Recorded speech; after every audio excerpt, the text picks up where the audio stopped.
il y a une différence entre la loi et la grâce. Salut les amis, soyez bénis, soyez les bienvenus sur la page.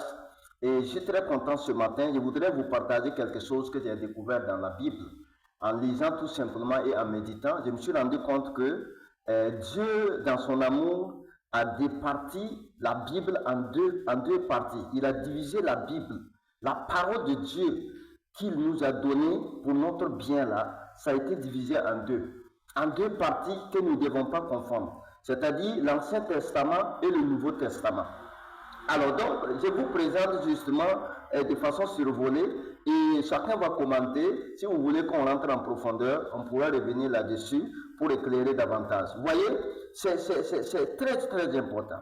Alors, dans la première partie de la Bible qu'on appelle l'Ancien Testament, là-bas, il y a ce qu'on appelle la loi que Dieu a donnée à Moïse. Voyez-vous?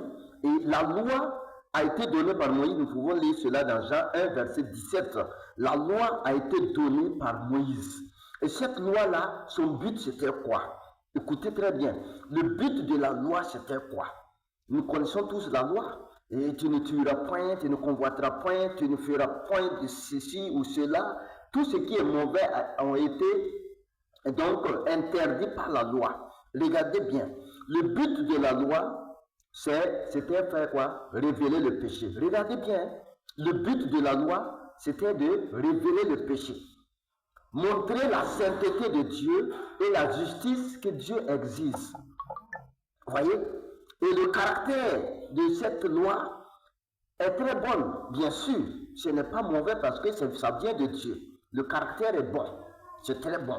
Maintenant, il ne donne pas la force, malheureusement, d'obéir. La loi ne donne pas la force d'obéir. La loi nous dit ce qu'on ne doit pas faire. Mais la loi ne nous donne pas la force de faire ce qu'on doit faire. Voilà le problème. Et donc, par conséquent, la loi nous condamne. La loi condamne l'homme qui ne peut pas accomplir cette loi parfaitement. Voyez, tu ne tueras point, tu ne voleras point. Et tout le monde vole dans Exode 20. Tout le monde vole, tout le monde ment. Donc la loi ne peut pas nous aider. C'est pourquoi il dit, la loi révèle le péché, mais ne nous donne pas la capacité donc de surpasser, de vaincre ce péché-là. Par contre, regardez ce qui va suivre, la grâce. Ça, c'est la dernière partie de la Bible qu'on appelle le Nouveau Testament. Là, on parle de la grâce. Et cette grâce-là est venue par Jésus-Christ. Amen. Il dit dans Jean 1, verset 17b, que mais la grâce et la vérité sont venues par Jésus-Christ. Alléluia. Regardez le but maintenant de cette grâce-là. La grâce offre quoi? Le pardon. Alléluia. La grâce offre le pardon et donne quoi? La vie éternelle à ceux qui croient. Voyez, indépendamment de nos œuvres. La grâce ne tient pas compte de ce que tu as fait hier, de ce que tu as volé, de ce que tu as tué. La grâce ne tient pas compte de ça. Si tu crois, la grâce te pardonne, la grâce te donne la vie éternelle. Vous voyez, comparé déjà avec la loi, ce n'est pas pareil. Ce n'est pas la même chose. Par conséquent, qu'est-ce que la grâce fait? La grâce nous libère du pouvoir du péché. Tu vois, il nous libère du pouvoir du péché. Le péché a un pouvoir. Quand il te saisit, tu ne peux plus faire ce que tu veux. Il y a des gens qui sont dans un péché, et dans le mensonge, dans le vol, dans l'adultère. Ils savent très bien que c'est un péché, mais ils ne peuvent pas se libérer.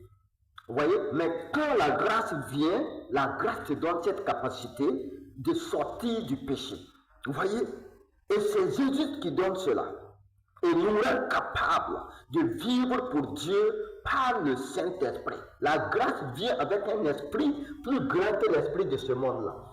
C'est pourquoi Éphésiens 2, verset 8 dit que nous ne sommes pas sauvés par les œuvres. Ce n'est pas la grâce que nous sommes sauvés et ce n'est pas par nos œuvres. Voyez-vous? Donc, nous ne pouvons pas être sauvés par les œuvres, c'est par la grâce.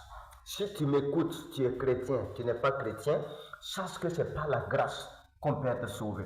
Si tu comptes sur la loi, c'est perdu d'avance parce que personne La loi ne donne pas la capacité d'obéir à la même loi, mais la grâce te donne la capacité de vaincre le péché. Nous avons la comparaison simple. La loi montre ce que l'homme doit faire, mais le condamne quand il échoue. La loi va te dire ce que tu dois faire, mais si tu n'arrives pas à le faire, la loi te condamne. Par contre, la grâce montre ce que Christ a fait pour toi et donne le salut par son sacrifice.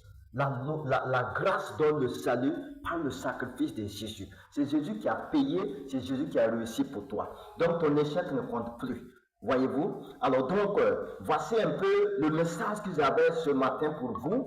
Je veux demander à chacun de commenter, d'écrire en commentaire, est-ce que ce que j'ai dit est fondamental? Est-ce que c'est fondé? Est-ce que vous voulez qu'on rentre en profondeur? Est-ce que vous avez des objections? Est-ce que vous avez comment on appelle ça?